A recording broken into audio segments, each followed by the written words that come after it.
Et d'ailleurs, il y a quelque chose qui m'est cher, qu'il faut pour moi absolument mentionner quand on parle de physique quantique, c'est l'expérience de non-séparabilité. Et la non-séparabilité, c'est plus que même l'interdépendance. Même quand on fait de la science, ce que montre la physique quantique, c'est que nos croyances, on ne peut pas les laisser de côté. Le vide, c'est pas tout à fait le contraire de la matière.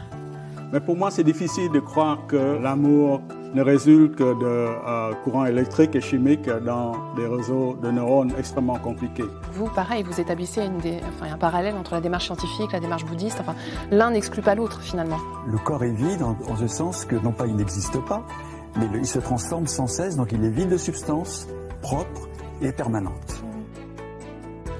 Pour lutter contre le vieillissement, il faut le considérer comme une maladie. Et donc si c'est une maladie, ça vous rend d'une certaine manière légitime pour la soigner.